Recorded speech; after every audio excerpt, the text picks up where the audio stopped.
आज का एजेंडा हमारा होने वाला है फॉर्म्स।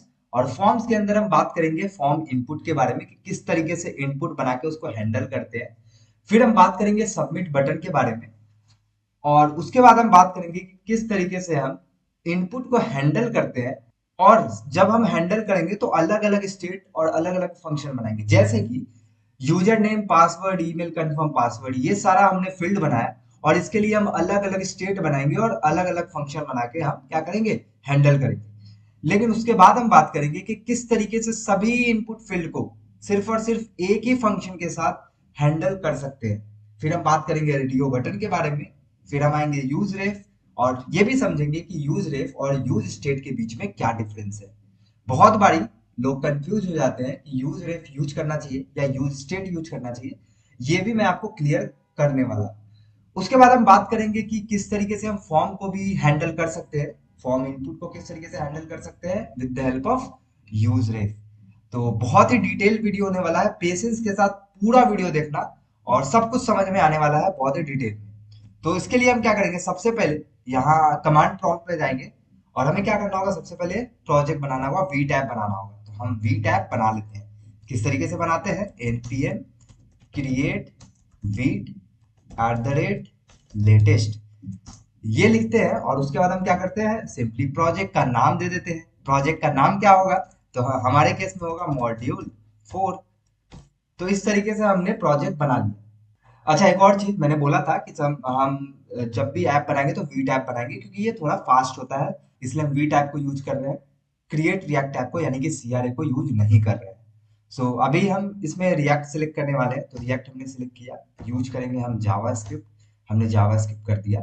उसके बाद हम सिंपली क्या करेंगे, हम सिंपली मॉड्यूल 4 में आएंगे और मॉड्यूल 4 में आने के बाद सिंपली npm इंस्टॉल कर देंगे। npm इंस्टॉल करने से क्या होगा, सारे के सारे पैकेजेस आ जाएंगे, नोड मॉड्यूल्स आ जाएंगे। बस इतना काम हो जाएगा npm इंस्टॉल लिखने से। इसमें थोड़ा टाइम लगेगा इंस्टॉल करने में। ये इंस्टॉल हो चुका है। उसके बाद हम क्या करेंगे, सिंपली हम इसको खोल लेते हैं। तो हम कोड डॉट लिखेंगे तो हम वीएस कोड में खोल पाएंगे इसे। वीएस कोड में हमने खोल लिया है। अब इसे थोड़ा सा मैं बड़ा करूंगा ताकि तुम्हें अच्छे से दिख सके। अब तुम लोग एक चीज देखना कि यहाँ पे हमने बात कर रखा है कि फोल्डर स्ट्रक्चर क्या होता है, किस तरीके से सब कुछ होता है। तो हम बहुत ही स्क्रैच से बनाएंगे, इसलिए हम क्या करेंगे, सभी फाइल्स को डिलीट करेंगे। हम जितने भी फाइल्स देख पा रहे हैं यहाँ पे सबको डिलीट करेंगे एक्सेप्ट मेन डॉट जेएसएक्स, क्योंकि ये दोबारा लिखने का कोई सेंस बनता नहीं है। और ऐप डॉट जेएसएक्स को भी रहने देंगे, बस इसके अंदर का कोड को चेंज कर देंगे। कोड को चेंज करने के लिए हम क्या लिखेंगे, आर ए एफ सी ई, और इस तरीके से हमें एक फंक्शन मिल जाएगा, बॉयलेट प्लेट आ जाएगा। अब हम सिंपली सीएसएस को भी हटा देंगे क्योंकि हमें सब कुछ स्क्रैच से लिखना है, स्क्रैच से समझना है। उसके बाद हम इंडेक्स के भी कोड को हटा देंगे। सिंपली ये चीज हो गया। अब तुम ध्यान से समझना, अब हम क्या करेंगे, कोड सिंपली इसको रन करेंगे। रन करने के लिए क्या करना होगा, हमें सिंपली लिखना होगा। आप यहाँ पे भी देख पाओगे, एक्चुअली मैंने सीएमडी हटा दिया, उसमें आपको इंस्ट्रक्शन मिलते रहते हैं। तो आप सिंपली क्या कर सकते हो, एनपीएम रन, मतलब कि आपको जब भी वी टैब को चलाना है तो npm रन डेव लिखना है। और जब भी CRA यानी कि क्रिएट रिएक्ट टैब से अगर बनाते हो तो आपको सिंपली npm स्टार्ट लिखना होता है। ठीक है, बहुत बढ़िया बात है। यहाँ पे सिंपली हमने इस पे क्लिक किया और हमारा वेबसाइट खुल गया। ठीक है, बहुत अच्छा बात है। अब देखो, अब ध्यान से समझना।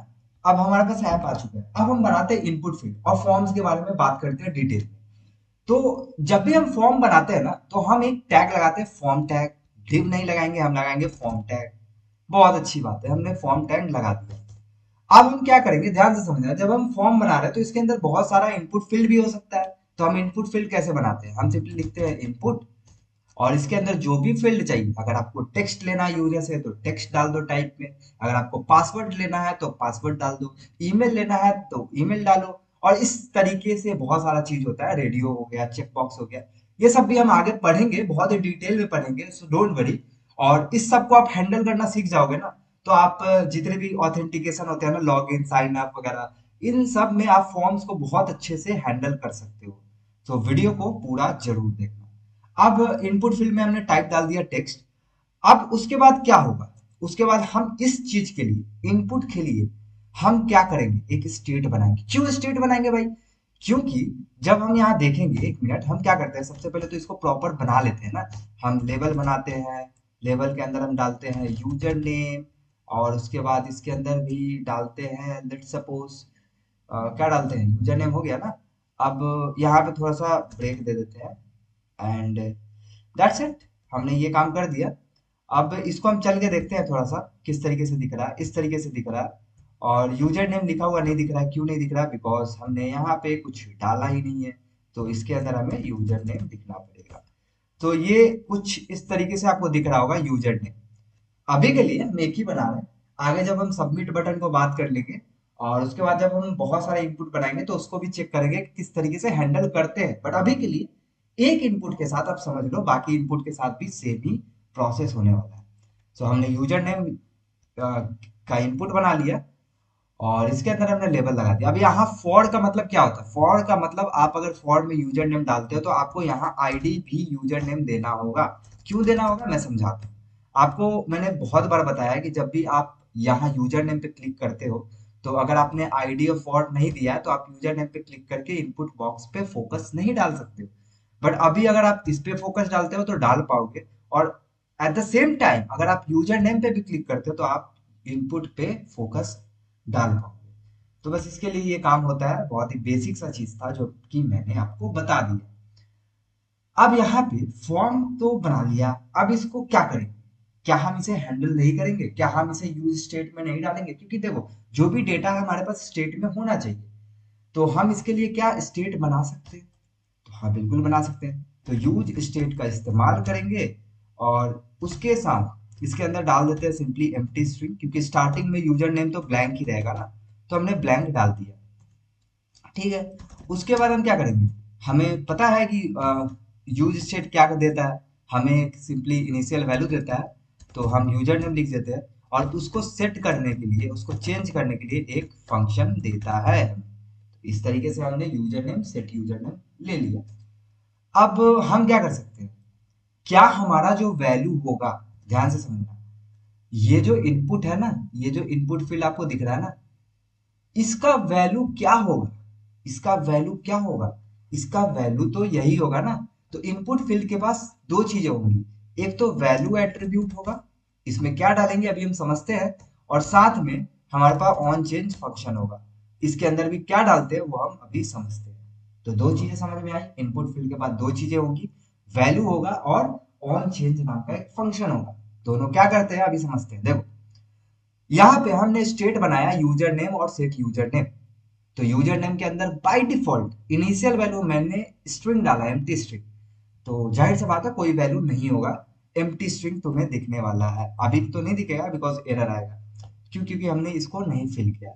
तो इसके पास, इनपुट के पास एक वैल्यू नाम का एट्रीब्यूट होता है, जिसके अंदर बताना होता है कि भाई तुम्हारे इनपुट फील्ड में क्या वैल्यू है। तो क्या वैल्यू है? यूजर नेम है। तो जैसे ही मैं यूजर नेम डालूंगा ना, पहले इसको क्या करता हूँ, इसको थोड़ी देर के लिए हटाता हूँ। तो जैसे ही मैंने यूजर नेम डाला ना, तो इनपुट फील्ड में वैल्यू जो हो गया वो यूजर नेम हो गया।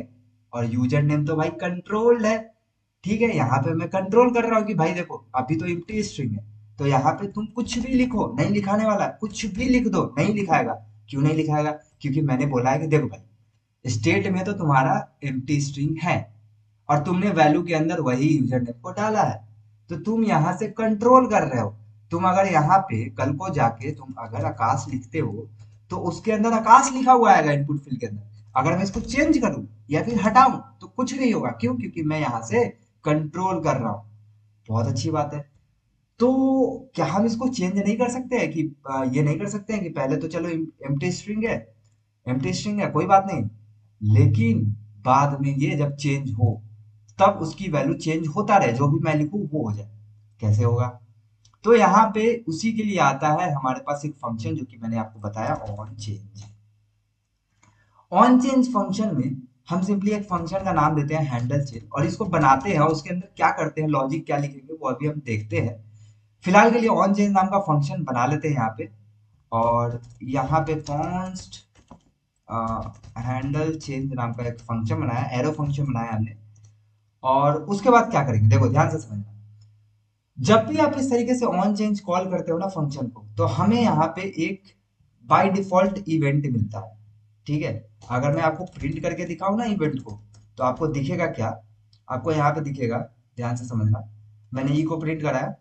अब जब मैं इसको प्रिंट करा रहा हूँ ना, हैंडल चेंज करूंगा जब भी मैं कुछ लिखूंगा ना, तो ध्यान से समझना। कंसोल पे चलते हैं और यहाँ पे क्लियर करते हैं, और यहाँ पे देखना, मैं अगर ए लिखूं, सो यहाँ पे आप देख पाओगे कि मुझे इवेंट दे रहा है, यानी कि ई के अंदर इवेंट है। इवेंट के अंदर आप देखो टाइप भी है हमारे पास, टारगेट की वैल्यू भी है। टारगेट में क्या है, टारगेट में ये इनपुट फील्ड ही है इटसेल्फ। तो कैसे हम प्राप्त करेंगे, इस टारगेट को प्राप्त कर सकते हैं क्या, तो हम लिखेंगे भाई, देखो, ई डॉट टारगेट। जैसे ही डॉट टारगेट लिखेंगे तो हमारे पास टारगेट क्या है, किस पे हमने हिट किया है, किस पे हम चेंज कर रहे हैं, वो हमें बता देगा। कैसे, हमने ऑन चेंज किस पे लगाया है, इनपुट फील्ड पे लगाया है। तो हमने इनपुट फील्ड पे बोला हैंडल चेंज, और उसके अंदर लिख दिया ई डॉट टारगेट। ई मैंने क्या बोला, इवेंट भेजता है खुद ही बाय डिफॉल्ट। तो हम जब अगर रिफ्रेश करके इसमें लिखे कुछ भी, तो हमें वो टारगेट मिल जाएगा, हमें बता देगा कि भाई तुम इस चीज पे क्लिक कर रहे हो। ठीक है, बहुत अच्छी बात है। तो क्या हम E dot target dot value करेंगे, क्योंकि वैल्यू नाम का भी एट्रीब्यूट है, मैंने बोला ना यहाँ पे वैल्यू भी तो इनपुट में दिया है, तो इनपुट में वैल्यू वैल्यू भी है। तो अगर हम वैल्यू को प्रिंट कराएं तो क्या हमें वैल्यू मिल जाएगा जो भी हम लिख रहे हैं। तो हम इसे रिफ्रेश करते हैं, और यहाँ ए लिखते हैं तो ए लिखा गया, के लिखते हैं के लिखा गया, ए लिखते हैं ए लिखा गया, एस एच जो भी लिख रहे हैं वो हमें दिख रहा है। तो क्या अगर हमें दिख रहा है, तो क्या हम सेट नहीं कर सकते हैं इस यूजर नेम में। कहने का मतलब है कि पहले यूजर नेम एम्प्टी था, फिर मैं बोलूंगा कि भाई देख, जैसे ही हैंडल चेंज कॉल हो, यानी कि ऑन चेंज पे हमने हैंडल चेंज लगाया है। हैंडल चेंज का क्या काम है, जब भी यूजर इनपुट में कुछ लिखे, कुछ चेंज करे, तब तुम क्या करना कि यूजर नेम को ना तुम चेंज करते रहना, बार बार क्या करते रहना, ई डॉट टारगेट डॉट जो भी यूजर वैल्यू लिख रहा है उसको डालते रहना। जब भी चेंज होगा, जब भी कुछ वर्ड लिखूंगा, सेट यूजर नेम के अंदर, सेट यूजर नेम के फंक्शन के थ्रू हमारे पास ये वैल्यू जाता रहेगा, किसके अंदर, यूजर नेम के अंदर। क्योंकि सेट यूजर नेम क्या करता है, यूजर नेम को ही तो चेंज करता है। तो यूजर नेम के अंदर अगर वैल्यू चेंज होता रहेगा तो ऑब्वियसली बात है, वैल्यू के अंदर हमने यूजर नेम दिया है तो वैल्यू भी चेंज होता रहेगा। आई होप समझ में आया होगा। हम इसको देखते हैं। हम यहाँ पे लिखते हैं आकाश, तो यहाँ पे आकाश दिखा रहा है, और साथ में हम यहाँ पे थोड़ा सा चलते हैं कंपोनेंट के अंदर। ठीक है, कंपोनेंट के अंदर चलते हैं, और यहाँ ऐप के अंदर आप यहाँ पे स्टेट को देखना। जैसे ही मैं चेंज करता हूँ, जैसे ही मैंने लिखा आकाश, तो यहाँ पे स्टेट में आकाश लिखा हुआ आ जाएगा। ठीक है, जैसे ही मैं कुछ भी लिखूँ, आकाश सिंह लिखता हूँ, तो यहाँ पे आकाश सिंह लिखा हुआ आ गया। तो किस तरीके से आपने हैंडल किया अपने इनपुट फील्ड को, आई होप आप समझ चुके होंगे। बाकी हम और भी इनपुट फील्ड बनाएंगे, पहले हम सबमिट बटन के बारे में बात करते हैं, फिर हम अच्छे से इनपुट फील्ड को बनाएंगे। ईमेल के लिए भी बनाएंगे, पासवर्ड के लिए भी बनाएंगे, सबके लिए बना के हम उसको किस तरीके से सबमिट करते हैं, किस तरीके से चेंज करेंगे सबको। अगर आपने एक सीख लिया ना चेंज करना, तो सब सीख लिया। बट हम सबमिट वगैरह भी करेंगे, कैसे डेटा को हम प्रिंट भी कराएंगे, कंसोल पे देखेंगे कैसे कैसे डेटा आ रहा है, तो सबको देखेंगे। सो फिलहाल के लिए ये समझ में आएगा कि किस तरीके से हैंडल करते हैं हम लोग इनपुट फील्ड को, और दो एट्रीब्यूट होता है, वैल्यू और ऑन चेंज, और दोनों का बहुत ही इंपॉर्टेंस है इसके अंदर। अच्छा, एक और चीज यहाँ पे ध्यान देना, यहाँ पे जो तुमने अलग से फंक्शन बनाया ना, वो तुम यहाँ पे भी पास कर सकते हो। किस तरीके से, कुछ इस तरीके से पास कर सकते हो। और तुम यहाँ पे देख पा रहे होगे, हमें ई ब्राउजर के द्वारा मिलता है इवेंट। तो हम यहाँ पे ई को एक्सेप्ट कर सकते हैं, और इसको सबसे पहले हटाएंगे क्योंकि हम इस काम को इसी लाइन के अंदर करना चाहते हैं। तो ऑन चेंज हमने एक फंक्शन बनाया, और इस तरीके से हम कुछ करेंगे, और सिंपली क्या करेंगे, सेट यूजर नेम को करेंगे E dot target dot value. अब ध्यान से समझना, अगर तुम इस तरीके से ना करके अगर सिंपली इस तरीके से करते हो, तो ये एरर हो जाएगा, ये ऑब्वियसली एरर होगा। तुम्हें इस तरीके से फंक्शन बनाना पड़ेगा, और इस फंक्शन में तुम्हें इवेंट को, जो कि ब्राउजर पास कर रहा था, उसको एक्सेस करना पड़ेगा, तभी तुम्हें E dot target dot value मिलेगा। तो इस काम को इस तरीके से भी कर सकते थे। अब हम बात करते हैं कि इसी के अंदर किस तरीके से बटन को ऐड कर सकते हैं, सबमिट बटन को, और उसको किस तरीके से सबमिट कर सकते हैं। तो कुछ नहीं करना है, बस सिंपली यहाँ पे एक बटन लगाना है, और इसका टाइप हो जाएगा सबमिट। ठीक है, और यहाँ पे मैं लिख देता हूँ सबमिट। डेट्स इट, सिंपली हमने ये काम किया। हमारा वेब पेज कुछ इस तरीके से दिखेगा। एक सेकेंड, सबसे पहले कंसोल पे जाते हैं। सबमिट इस तरीके से तुम्हें कुछ दिख रहा होगा। सो यहाँ पे सबमिट हो गया और इसको मैं हटाता हूँ। अब देखो, मैं चाहता हूं कि जब भी यूजर कुछ लिख के, यूज इनपुट में कुछ लिख के सबमिट पे क्लिक करे तो वो सबमिट हो जाए एक्चुअली में। तो मैं क्या बोलूंगा, यहाँ पे एक हमारे पास एट्रीब्यूट होता है ऑन सबमिट, और इसके अंदर मैं फंक्शन पास कर सकता हूं कि हैंडल हैंडल सबमिट। अब हम इस हैंडल सबमिट को यहाँ पे बना भी सकते हैं, और उसके अंदर हम सारा का सारा लॉजिक लिख देंगे कि सबमिट होने के बाद क्या क्या होगा। तो एरो फंक्शन बनाते हैं, और कुछ यहाँ पे हमें क्या मिलेगा, हमें ई मिलता है। मैंने आपको बताया कि हमें ब्राउजर इवेंट प्रोवाइड कराता है जब भी आप यहाँ पे फंक्शन कॉल करते हो। तो हमें ई मिल गया। ई का जरूरत कब पड़ेगा वो मैं आपको अभी बताता हूँ। फिलहाल के लिए मैं ई को हटाता हूँ, और ई जरूर हमें करना पड़ेगा, लेना पड़ेगा, क्योंकि हमें यहाँ पे कुछ करना है। सबसे पहले हम क्या करेंगे, कंसोल करेंगे और लिखेंगे कि भाई तुम्हारा फॉर्म सबमिट हो गया, फॉर्म सबमिटेड। ठीक है, मैंने लिखा फॉर्म सबमिटेड। तो इसका मतलब कि जैसे ही मैं इनपुट फील्ड में यहाँ पे कुछ भी लिखूं और सबमिट पे क्लिक करूं तो क्या कंसोल पे फॉर्म सबमिटेड आ जाएगा? बिल्कुल आ जाएगा। लेकिन यहाँ पे क्या हुआ, ध्यान से समझना। यहाँ जैसे ही मैंने कुछ लिख के और सबमिट किया, ये आया तो जरूर, बट रिफ्रेश हो गया फिर। और उसी को बचाने के लिए हमारे पास एक प्रॉपर्टी होता है ई के अंदर, जिसको हम लिख सकते हैं ई डॉट प्रिवेंट डिफॉल्ट। इससे क्या होता है, ई डॉट प्रिवेंट डिफॉल्ट से आपका पेज रिफ्रेश होने से बच जाता है। तो अगर मैं करूं, अब यहाँ पे मैं अगर करूं, इसको थोड़ा सा बड़ा करता हूं और यहाँ पे लिखता हूं आकाश, और जैसे ही सबमिट पे क्लिक करता हूं यहाँ पे लिखा आ गया फॉर्म सबमिटेड, और आपका डेटा बचा का बचा रह गया, रिफ्रेश नहीं हुआ। पे रिफ्रेश हो जाएगा तो कंसोल का भी हट जाएगा, सारा का सारा डेटा हट जाएगा, तो कोई फायदा नहीं होगा। इसलिए हमें यहाँ पे ई डॉट प्रिवेंट डिफॉल्ट लगाना पड़ता है। आई होप आपको समझ में आया होगा। तो क्या हम यहाँ पे फॉर्म सबमिटेड के जगह क्या हम कंसोल कर सकते हैं यूजर नेम को भी? क्या हम देख सकते हैं कि सबमिट करने के बाद यूजर नेम के अंदर, यानी कि जो इनपुट फील्ड है इसके अंदर क्या वैल्यू गया है? तो बिल्कुल देख सकते हैं। किस तरीके से, इसको रिफ्रेश करते हैं और लिखते हैं यहाँ पे आकाश सिंह, और सबमिट करते ही हमें आकाश सिंह यहाँ पे दिख जाएगा कंसोल पे। ठीक है, बहुत बढ़िया बात है। तो ये था फॉर्म सबमिट करने का तरीका, कि किस तरीके से आप सबमिट कर सकते हो। अब हम क्या करते हैं ना, user name, email, password, confirm password, ये सब का अलग अलग फील्ड बनाते हैं और उसको हैंडल करते हैं, और उसको सबमिट करके डेटा को चेक करते हैं। तो हमने क्या किया, अभी तक क्या किया, ध्यान से समझना। हमने एक लेवल बनाया और एक इनपुट बनाया, और उसके अंदर क्या बनाया, सिंपली यूजर नेम के लिए बना दिया। सो अभी हम क्या करते हैं, इसको ना एक डिप के अंदर रख देते हैं। क्यों डिप के अंदर रख रहे हैं? बिकॉज थोड़ा सा सेपरेट हो जाए, क्योंकि हम बहुत सारा बनाएंगे ना, तो इसको कॉपी पेस्ट कर सकते हैं। तो इस डिप को नीचे भी लाएंगे और उसके अंदर लिख देंगे, यहाँ पे यूजर नेम की जगह क्या लिखेंगे, ईमेल। यहाँ पे भी लिखेंगे ईमेल, एंड साथ में यहाँ पे भी टाइप के अंदर ईमेल बताना पड़ेगा। और उसके बाद वैल्यू के अंदर हमें जो भी स्टेट की वैल्यू होगी वो देना पड़ेगा। ठीक है, तो हम यहाँ पे सबसे पहले तो आईडी भी लिख देते हैं ईमेल, और स्टेट बना लेते हैं ईमेल के लिए। ठीक है, ईमेल के लिए हमने स्टेट बना लिया। यहाँ पे सिंपली लिखेंगे ईमेल और सेट ईमेल। देखो, यूजर नेम के लिए जो काम किया है ना, वो सब का सब सेम काम होने वाला है सबके लिए, सब इनपुट फील्ड के लिए। तो ईमेल के लिए बनाया तो हमने सिंपली लिख दिया ईमेल का स्टेट बना दिया, और यहाँ पे यूजर नेम की जगह वैल्यू में ईमेल हो जाएगा। और सेट यूजर नेम के अंदर हम वही काम करेंगे, E dot target dot value. क्योंकि ई डॉट टारगेट, ई देता ही इवेंट है, और ई डॉट टारगेट करते हो तो वही टारगेट देता है जिसपे आप इनपुट कर रहे हो, लिख रहे हो, टाइप कर रहे हो। तो हम अगर ईमेल वाले पे करेंगे तो हमें इस यही टारगेट में मिलेगा, और टारगेट के अंदर जो वैल्यू होगा वो हम सेट कर ही दे रहे हैं।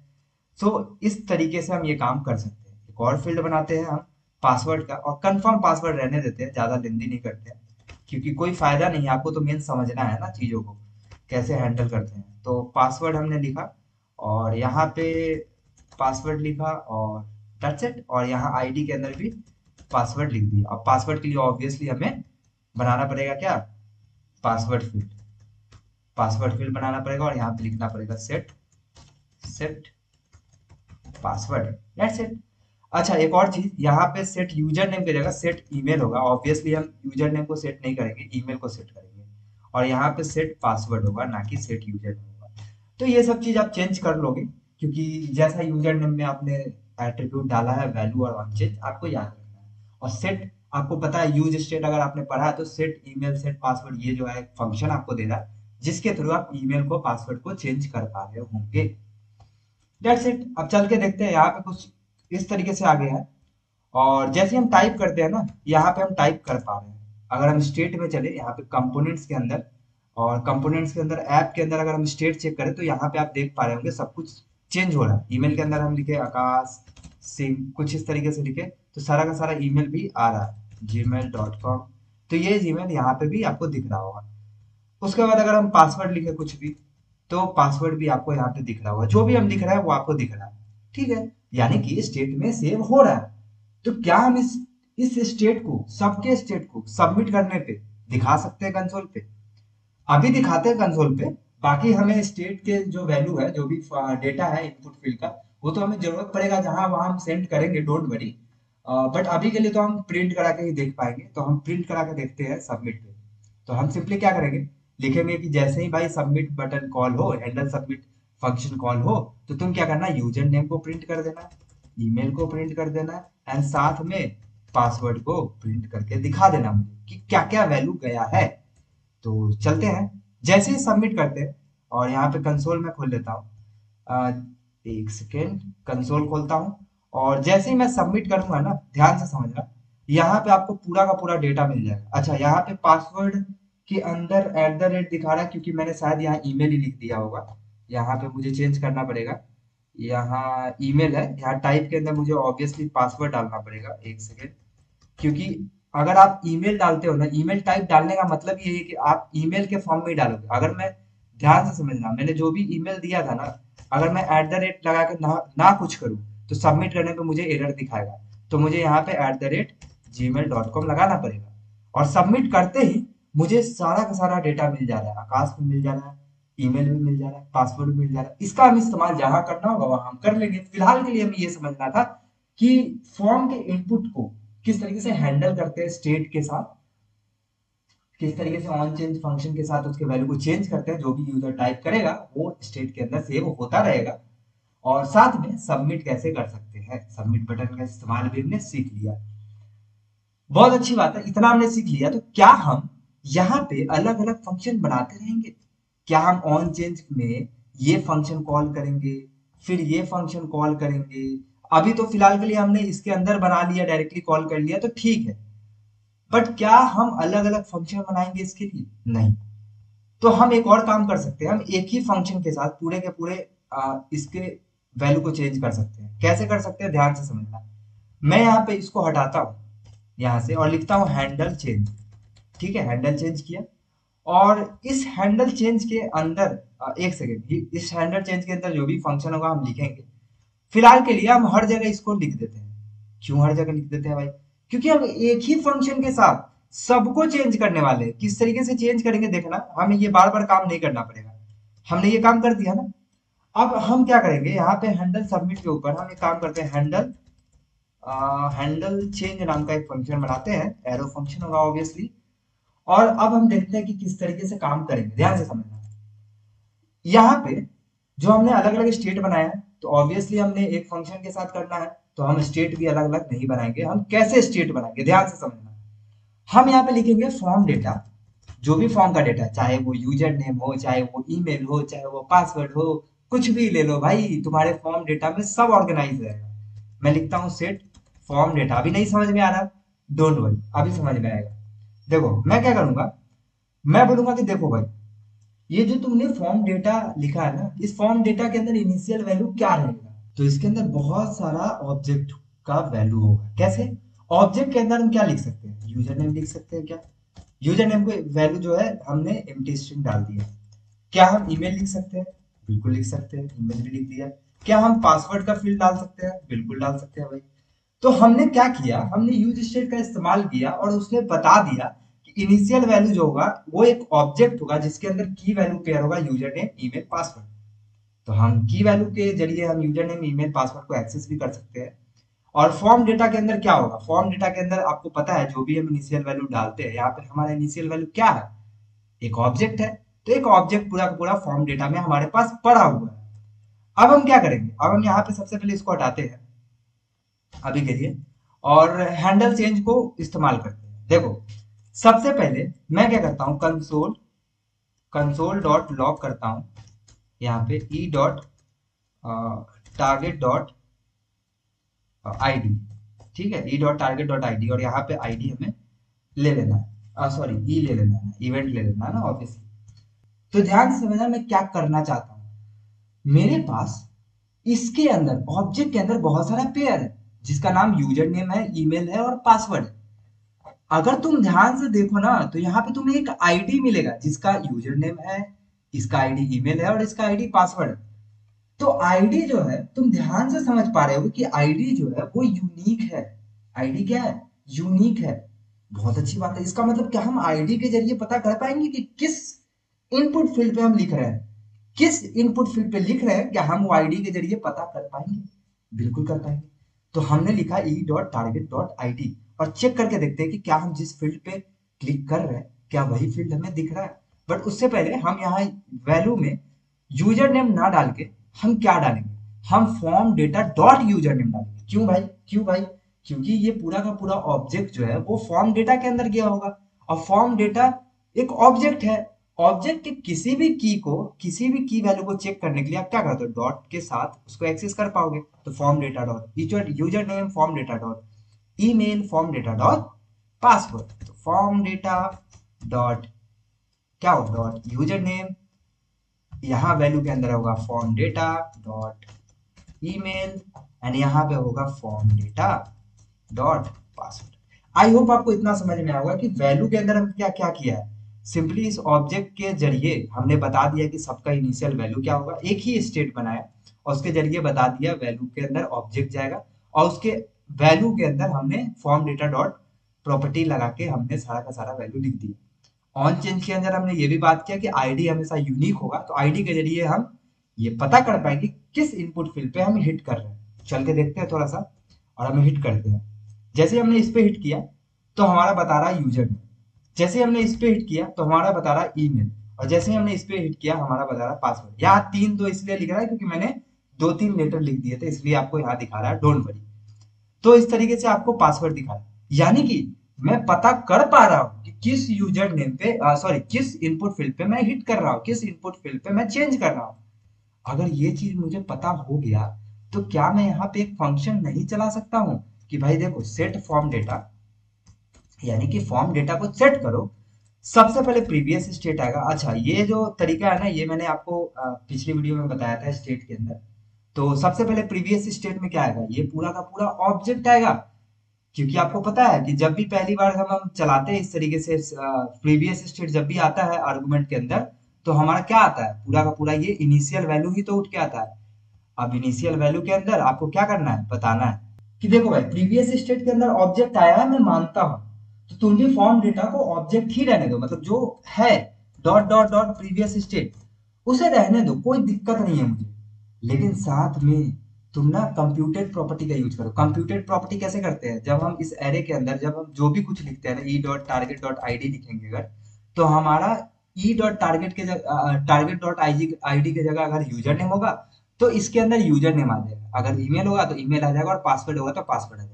कंप्यूटेड प्रॉपर्टी के बारे में मैंने जावास्क्रिप्ट में बहुत डिटेल में बात किया था, तो आप देख सकते हो। फिलहाल के लिए सिंपली ये समझो कि हम इस ब्रैकेट के अंदर जो भी चीज लिखते हैं वो चीज पूरा का पूरा एक वैल्यू बन जाता है। जैसे E dot target dot I D user name होगा तो यूजर नेम हो जाएगा, यूजर नेम की वैल्यू ही चेंज होगा।